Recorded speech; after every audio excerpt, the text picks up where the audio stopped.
साहब, मैं हनीफ अब्बासी साहब का माइक ऑन कीजिए। बहुत शुक्रिया जनाब चेयरमैन। मैं चाहूँगा कि मैं 5-7 मिनट ऐसी गुफ्तगू करूँ किसी की दिलादारी ना हो। मैं पहले इनको बता दूँ, इत्मीनान रखें। वो परेशान हो गए मेरे खड़े होने पे। मैं सिर्फ एक गुजारिश, बड़ा एहतराम है लीडर ऑफ द अपोजिशन का, इतनी नफरत अपनी फ़ौज से मुतल्लिक, जिस फ़ौज ने इन्हें इज्जत दी, इनके घर को इज्जत दी, इनका नाम रोशन किया, इस पाकिस्तान नहीं, ये तो फिर देखें ना, फिर अगर आप ऐसी बातें करेंगे तो फिर मैं डाइवर्ट हो जाऊंगा, तो फिर आप डाइवर्ट फिर बर्दाश्त नहीं कर पाएंगे। मैं बहुत अच्छी गुफ्तगू करूंगा। मैं गुजारिश ये करना चाहता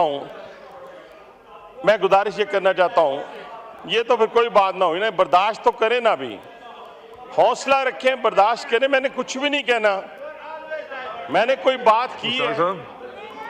जनाब चेयरमैन, आप मेरी बात सुने जी। आप हमने इत्मीनान से बात सुनी है जी। ये तो कोई बात ना हुई, ये तो पहचान ही कोई। मैं इसके बाद आपको मैं अपनी बात मुकम्मल करूंगा, इसके बगैर मैं बैठता नहीं हूं। सुने जनाब चेयरमैन, इतनी नफरत, पूरी स्पीच उठा के देखें कि उसके अंदर वीगो डाला, फिर उसके अंदर इंटेलिजेंस अदारों को केजीबी कहना, पता नहीं क्या क्या कह रहे हैं, गालियां दे रहे हैं। यानी अंदाजा लगाएं, जो नौजवान इस वक्त अपनी शहादतों के नजराने पेश कर रहे हैं इस मुमलकत खुदादादे पाकिस्तान की खातर, ये बातें तो हमने सजाए मौत और फांसी की कोठरी को देख कर नहीं की। और आप लोगों ने, यार हुआ क्या आपके साथ? कांटा नहीं चुभा, कांटा आपको नहीं चुभा। सारे आप बाहर फिर रहे हैं, चिल कर रहे हैं, कोई कहां चिल कर रहा है, कोई कहां चिल कर रहा है। और आपकी गुफ्तगू का अंदाज, बहुत अफसोस हुआ उस घराने से जिस घराने ने अपना फील्ड मार्शल लिख लिया था बगैर कोई जंग जीते हुए। उन्होंने फील्ड मार्शल ही लिख लिया, उन्हें अपने को नहीं लगा लिया। कहने से मुराद ये है कि उनको छोड़ दें, चले, हमें उस पर कोई इतराज नहीं है, लेकिन खुदा का खौफ करें।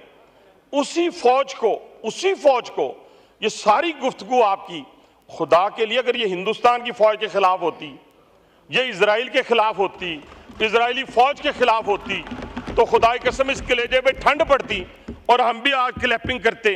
मैंने समझा शायद हमें कोई ऐसी कहानी सुनाने लगे हैं जो इस मुमलकत खुदादादे पाकिस्तान में पहले सुनाई गई थी।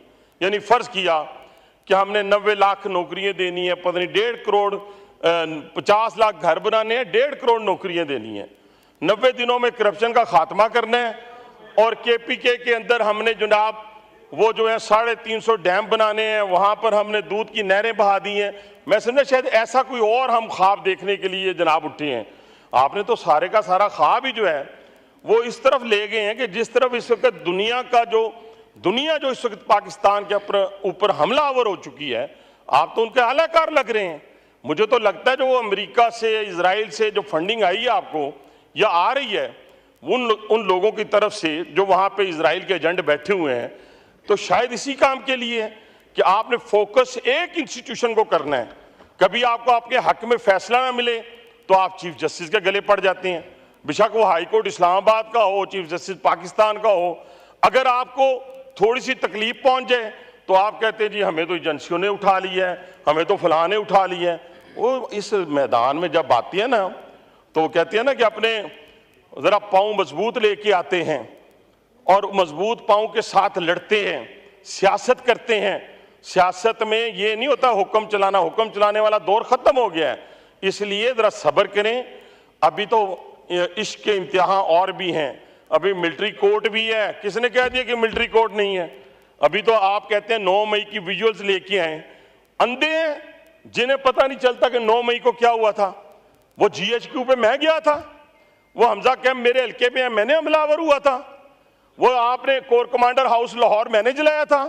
वो बानिए PTI की वर्दी किसने पहनी थी, किसने उतारी थी?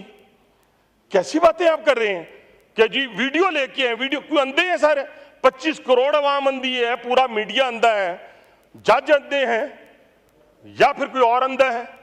सबको नजर आ रहा है कि आपने हमला किया है प्लानिंग के तहत।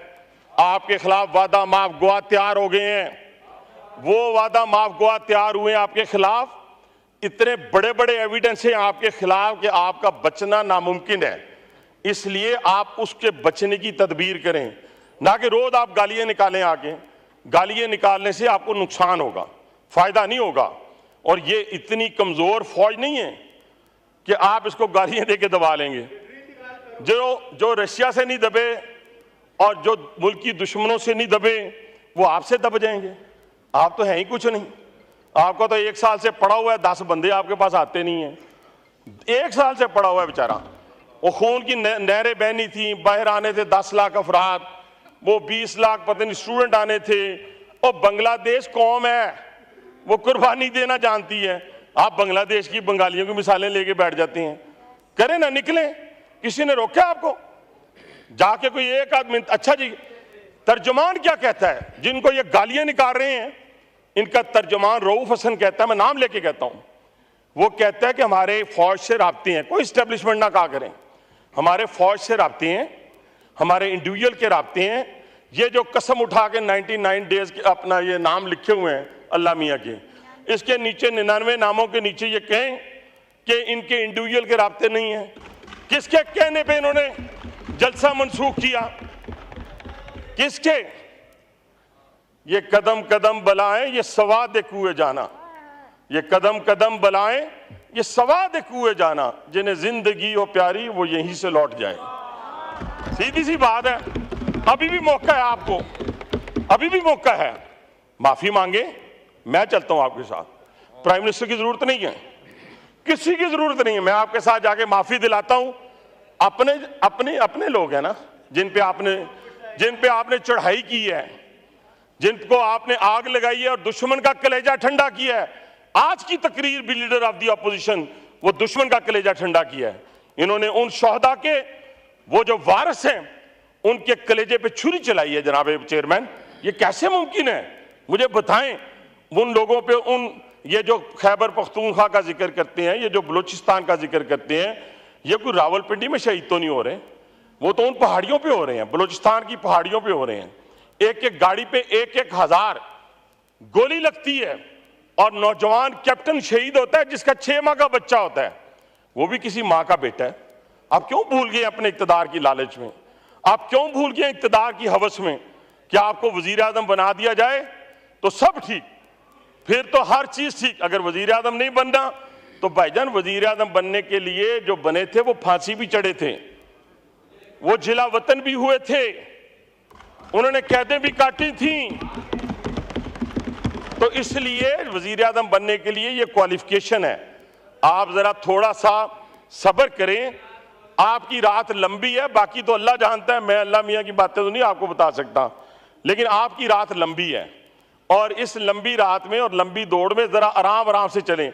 मैं तो हर वक्त लीडर ऑफ द अपोजिशन का सांस फूला हुआ देखता हूं, इतना सांस फूला हुआ होता है। और मेरे साथ रहे हैं माशाल्लाह, मियां नवाज शरीफ साहब के हक में इन्होंने इतने जोरदार नारे मारे हैं कि शायद पाकिस्तान की तारीख में मैंने भी नहीं मारे, मैंने नहीं मारे, आज की डेट तक नहीं मारे। ठीक है जी। इसी तरह चौधरी शुजात हुसैन, परवेज मुशर्रफ साहब, कोई बंदा इन्होंने छोड़ा नहीं। इमरान खान साहब, और जो शहबाज शरीफ साहब की तारीफें हुआ करती थी वो भी हमारे कानों ने सुनी। अच्छी बात है, कोई बात नहीं। इन्होंने फिर एक दफा किसी ना किसी जगह जाना है, लेकिन उस इंस्टीट्यूशन पे आप हमलावर ना हो जो आपके घर से था।